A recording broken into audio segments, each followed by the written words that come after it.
आज जिस टॉपिक पर हम चर्चा करने वाले हैं, जिस विषय पर हम चर्चा करने वाले हैं, वह बिल्कुल प्राथमिक लेकिन बहुत आवश्यक विषय है।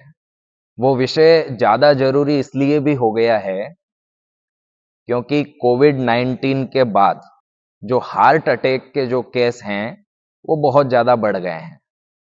आप लोग रोज़ाना न्यूज़पेपर पढ़ते हैं, हम लोग भी वीडियोज़ में देख रहे हैं कि इन दिनों हार्ट अटैक के जो केस हैं, वो बहुत ज़्यादा बढ़ रहे हैं। तो इसके ऊपर हमें जो प्राथमिक हम इसका क्या इलाज कर सकते हैं, वो है सीपीआर। और ये सीपीआर की जो प्रक्रिया है, ये जो प्रोसेस है, किसको देनी चाहिए, क्यों देनी चाहिए, इसके देने से क्या लाभ हो सकते हैं। हमारे बीच में साइंस के टीचर आप लोगों को जो पढ़ाते हैं वो बैठे हुए हैं। इसकी फुल फॉर्म क्या है ना, इसके बारे में थोड़ा सा आपको इसके बारे में ये जानकारी देंगे। तो आज हम जो है बहुत ही ज़्यादा इम्पोर्टेंट टॉपिक के बारे में बात कर रहे हैं जो आपकी डेली लाइफ में जैसे जो कुछ चीज़ें काफ़ी ज़्यादा इम्पोर्टेंस रखती है ना?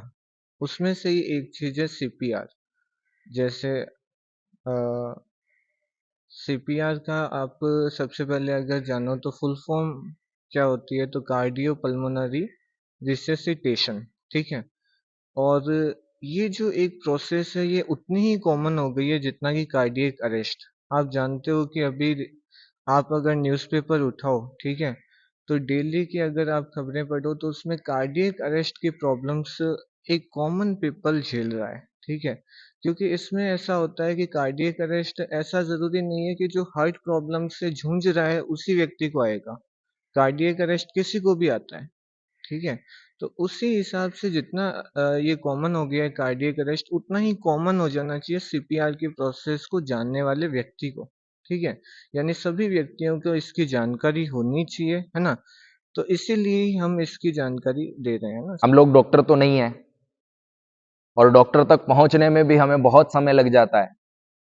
तो ऐसी क्या चीजें हैं जो हम पहले कर लेवें, प्राथमिक यानी अपने घर पे कर लेवें, ताकि उस व्यक्ति की जो जान है वो बच सके। तो इसके लिए जो प्राथमिक उपचार हमारा होना चाहिए, पहले तो इसके लक्षण क्या क्या हैं, हमें कैसे पता चलेगा कि किसी को हार्ट अटैक आया है।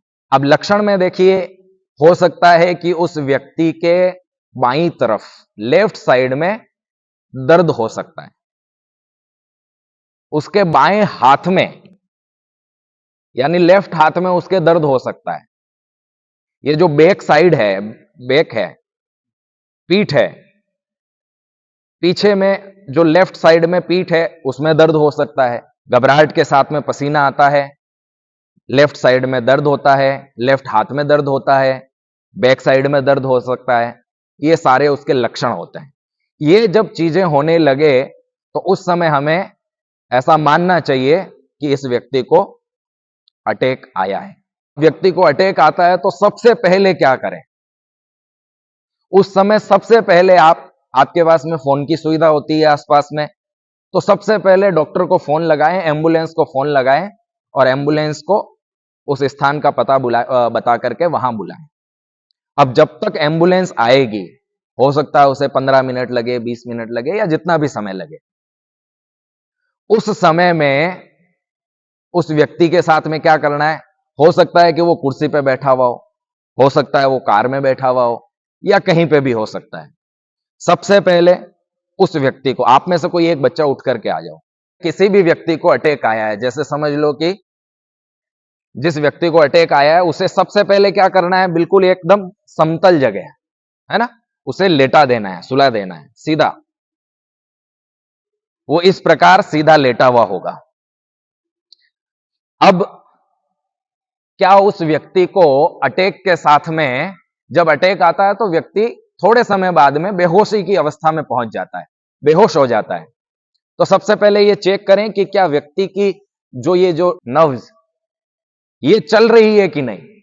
ये जो अंगूठा होता है, अंगूठे के बिल्कुल इस सीध में यहां नब्ज होती है, या हम हाथ लगा करके ये चेक कर सकते हैं कि ये चल रही है कि नहीं। यहां धक धक धक धक इस प्रकार की आवाज आए, हमें महसूस होगा।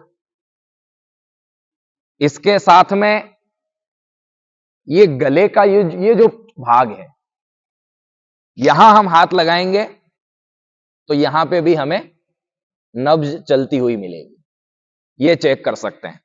इसके साथ हम ये भी चेक कर सकते हैं कि वो व्यक्ति सांस ले रहा है या नहीं। और जब हमें लगे कि ये व्यक्ति बेहोशी की अवस्था में पहुंच गया है, ये बेहोश हो गया है, उसे आवाज लगाकर चेक करें। यदि कोई भी प्रतिक्रिया नहीं आती है तो उसके बाद हमारी जो प्रोसेस है ये हमारी अब शुरू होगी।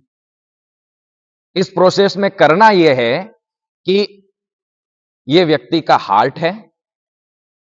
अब इस हार्ट में ना राइट में ना लेफ्ट में, ये जो बीच का पार्ट होता है, जहां ये दोनों पसलियों के बीच में ये जो भाग है, इस भाग में सबसे पहले अपना सीधा हाथ लेवें, उस पे ये हाथ बिल्कुल सीधा हो जाए, मुड़ा हुआ नहीं होना चाहिए, सीधा हाथ हो गया। दूसरे हाथ से इस प्रकार इसको लॉक कर लिया। लॉक करने के बाद में सबसे पहले ये जो बीच का भाग है, इस भाग को लगभग 1 इंच वो अंदर जाना चाहिए, उतना प्रेशर लगाना है। कितना प्रेशर लगाना है? हाँ, ये जो भाग है ये कम से कम 1 इंच अंदर जाए, उतना प्रेशर लगाना है। और उसके साथ में इसकी जो गति है वो लगभग 1 मिनट के अंदर 60 से 70 बार इस प्रक्रिया को दोहराना है। जब हम ये 30 बार दे देंगे, उसकी प्रक्रिया ये यूं होगी। ऐसा किया, फिर हमने 1 2, अभी मैं बहुत धीरे कर रहा हूं, लेकिन उस समय जो उस व्यक्ति के साथ में यदि यह घटित होता है तो कम से कम आपको 1 इंच तक उसकी छाती अंदर जानी चाहिए, ऐसा प्रेशर बनाना है। आया ध्यान में? और आधे मिनट में लगभग हम 30 से 35 बार ये प्रक्रिया कर चुके होंगे। हमारी स्पीड भी लगभग ये होनी चाहिए। आवाज आ रही है ना इसके सांसों की? और ये 30 बार करने के बाद एक बार रुकना है। 30 बार करने के बाद उस व्यक्ति का इस हाथ से नाक पकड़ना है, नाक बंद करना है। इस प्रकार हमने ये नाक बंद किया और नाक बंद करके ये गर्दन ऐसे ऊपर करेंगे। ये ठुड्डी पकड़ी हमने और इस प्रकार मुंह ऊपर करेंगे, मुंह खोलेंगे, इसका नाक जो है वो बंद कर देना है। बंद किया, मुंह खोला और मुंह खोलने के बाद में मुंह से, हमारे मुंह से उसके मुंह में ऑक्सीजन देना है। ऐसा इतनी जोर से देनी है कि वो कम से कम हमें छाती उसकी फूलती हुई दिखनी चाहिए। एक बार दिया, फिर दूसरी बार दिया, ये प्रक्रिया 2 बार की। उसके बाद फिर से वही 30 बार प्रक्रिया दोहरानी है। 1 इंच तक नीचे जाए और गति लगभग 1 सेकंड में 2 बार हो जाए, यह प्रक्रिया रहेगी। इस प्रक्रिया को कहा जाता है सीपीआर। क्या कहा जाता है? सीपीआर। और यह प्रक्रिया दोहराने से उस व्यक्ति के बचने के जो चांस हैं वो कई प्रतिशत तक बढ़ जाते हैं। तो सबको समझ में आ गई ये सीपीआर की प्रोसेस? इसे क्या कहा जाता है? सीपीआर। और इसकी फुल फॉर्म क्या होती है? Cardio pulmonary resuscitation